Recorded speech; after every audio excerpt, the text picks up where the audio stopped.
que nous analysons se trouve à 35 minutes 08 à 36 minutes 06.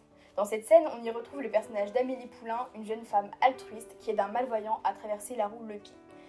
Dans cette scène, Amélie lui décrit tout ce qui les entoure. La séquence débute par 3 coups de canne.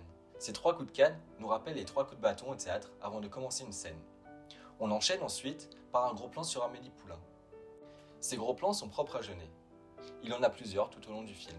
Ils permettent d'accentuer les expressions faciales des personnages pour devenir plus frappantes. Jeunet ajoute également un objectif à courte focale, ce qui donne un angle de champ plus large et accentue l'expression des personnages. On a donc des visages très expressifs, et permet ici d'agrandir par exemple les yeux et le sourire d'Amélie. On a l'impression qu'elle va entrer en scène. Après les 3 coups de bâton, c'est son moment, c'est sa scène. Nous allons maintenant vous parler de la colorimétrie du film. Le filtre jaune et le vert prononcé est un étalonnage particulier dû au traitement de la pellicule qui rend l'image plus contrastée, ce qui rend l'image plus détaillée. Chaque zone lumineuse de l'image se démarque. Ça donne une vision du monde en décalage avec notre réalité. Le monde que Jeunet veut nous montrer. Par rapport au décor, c'est plutôt un Paris imaginaire qu'on retrouve. L'esthétique du film par les décors permet de retourner en enfance dans un univers du rêve. On est loin du Paris gris, ici les couleurs sont rayonnantes, on ressent la bienveillance et on est déconnecté de la réalité. C'est un endroit réel, idéalisé.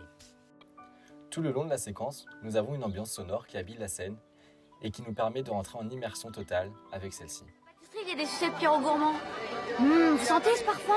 C'est Pépone qui fait goûter. On entend les bruits de la ville, les rires, les cris, les discussions, les pas. On est en totale immersion dans la foule, on a l'impression de marcher avec eux. On a également une musique en fond qui permet d'accentuer cet effet. Elle est dynamique et permet de rythmer la scène.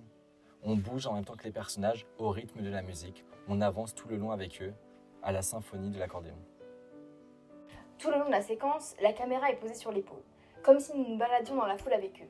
On alterne alors entre point de vue interne, comme si nous étions à l'intérieur des yeux d'Amélie, on voit tout ce qu'elle décrit, mais également externe, puisqu'on voit Amélie et le malvoyant marcher. On se met alors à la place d'une personne dans la foule qui les suit. Il n'y a pas de stabilisation, la caméra tremble, et au contraire, on dirait presque qu'on insiste sur les mouvements pour accentuer cet effet de point de vue interne. On filme tout ce qu'Amélie décrit en se focalisant dessus. La caméra monte au-dessus de la scène avec un travelling vertical haut et redescend pour un dernier gros plan sur le malvoyant, en parfaite symétrie entre les 2 escaliers. Il se retrouve alors en plein milieu de la scène. Cette scène permet de bien conclure la séquence. Le malvoyant regarde le ciel, illuminé, comme si ce qui venait de se passer était une révélation pour lui.